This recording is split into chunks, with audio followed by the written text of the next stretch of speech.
আজকের ছাত্র জনতার অবস্থান কর্মসূচির সম্মানিত সভাপতি, আমাদের এই অঞ্চলের প্রিয় নেতা কাজী মিজানুর রহমান, উপস্থিত খানগিরি থানা বিএনপির সদস্য সচিব আব্বাস হাওলাদার, আলমগীর নামুল সহ ছাত্রদল, যুবদল, স্বেচ্ছাসেবক দলের এবং আজকে যারা এখানে উপস্থিত হয়েছেন সবার প্রতি আমার অগ্রিম শুভেচ্ছা থাকল। ধন্যবাদ জানাচ্ছি। আপনাদের দুঃশাসনের ভিতরেও আপনারা আমাদের পাশে ছিলেন, এই কারণে পাশে ছিলেন বলেই আজও আমরা কিছু মানুষ বেঁচে আছি। পাশে ছিলেন বলেই আজ আপনাদের সামনে দাঁড়িয়ে বক্তৃতা দিচ্ছি।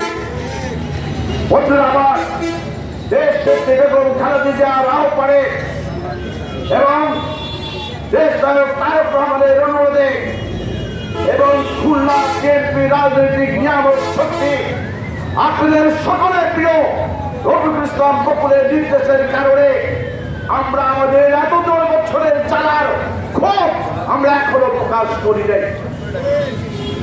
আমরা বলতে চাই, শেখ হাসিনা ওয়াজে সবসময় বলেন শোষণ হারার বেদনা নাকি তার সাথে কারো নয়। বন্ধুরা আমার, আমাদের ইলিয়াস আলীর হত্যার মধ্য দিয়ে, আমাদের চৌধুরী আলমের হত্যার মধ্য দিয়ে বাংলাদেশের যে গেউ খুন রাজনীতিগুলি শুরু করেছিলেন, সর্বশেষ শিকার যে কে হয়েছে আমরা কেউ চাই না।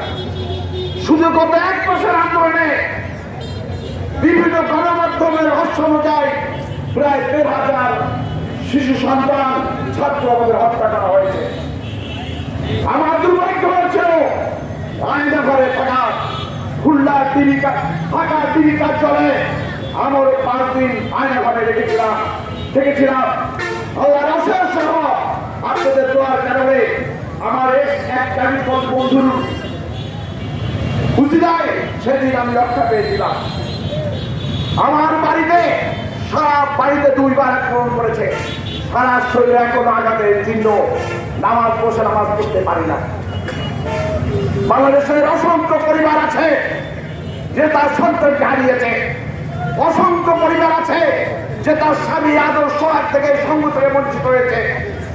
আমরা 17 বছর প্রতিটি দিন মনে হয়েছে, প্রতিটি মাস আমাদের মাধ্যমে দিয়েছে। আওয়ামী লীগের বন্ধুদের বলতে চাই, আমরা বন্ধুই বলি, কিন্তু ভদ্রতা হচ্ছে বিএনপি রাজনীতি। ভদ্রতা আমাদের শিখেছেন শহীদ রাষ্ট্রপতি জিয়াউর রহমান, সহনশীলতা শিখেছেন আমাদের দেশ নায়ক তারেক রহমান। আমরা বলতে চাই, আপনারা যে সকল অপকর্ম করেছেন, আমাদের ভাইদের প্রতি, সাধারণ মানুষের প্রতি যে অত্যাচার করেছেন, যে জুলুম করেছেন, যে হত্যা করেছেন, যে গোলাবাজি করেছেন, আমরা কিন্তু ভুলে যেতে চাই, বলতে চাই ক্ষমা করিনি। আমরা ভুলে গেছি আপাতত। যদি গর্ত থেকে বের হয়ে নড়াচড়া দেন, মনে রাখবেন আপাতত ক্ষমা করে দিল, চূড়ান্ত ভাবে আপনারা কেউ ক্ষমা পাবেন না। প্রতিটি ইটের, প্রতিটি কুড়ি, প্রতিটি বাড়ির আঘাত প্রতিউত্তর ইনশাআল্লাহ আমরা দেবো, যদি আপনারা মারামারি করেন।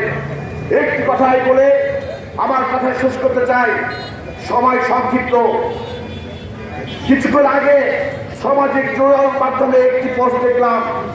এক ছোট ভাই লিখেছে, 79 বছরের একজন তরুণী প্রেমের জালে ভারতে পালিয়ে গেলেন। দেশ নেত্রী এবং আরো প্রস্তুত নিয়ে অনেক কথা বলেছেন শেখ হাসিনা। আল্লাহর বিচার দেখেন, আল্লাহর বিচার দেখেন। আপনি বাংলাদেশের সংসদে রাজনীতির অন্যতম রূপকার সালেদের কাদের চৌধুরীকে বিনা বিচারে, বিনা অপরাধে ফাঁসি দিয়েছে। আপনি কোরআনের পাখি দেওয়ার হোসেন সাইদিকে বিনা অপরাধে ফাঁসি দিয়েছেন। আমরাও আপনাদের পরিবারের সবাইকে দেশে আনিয়ে জনতার আদালতে আপনাদের ফয়সালা হবে ইনশাআল্লাহ। আরেকটি কথা বলে শেষ করতে চাই, আমরা বুকের তাজা রক্ত দিয়ে বাংলাদেশের প্রতিটি ইঞ্চি মাটি আবারও রক্তের আলো লাল করে দেবো। শুধু বাংলাদেশের মাটিতে আমরা পরিচয় দেবো না। সংগ্রামে উপস্থিত থাকার আহ্বান জানিয়ে আমার বক্তব্য শেষ করছি। খোদা হাফেজ। বাংলাদেশ জিন্দাবাদ।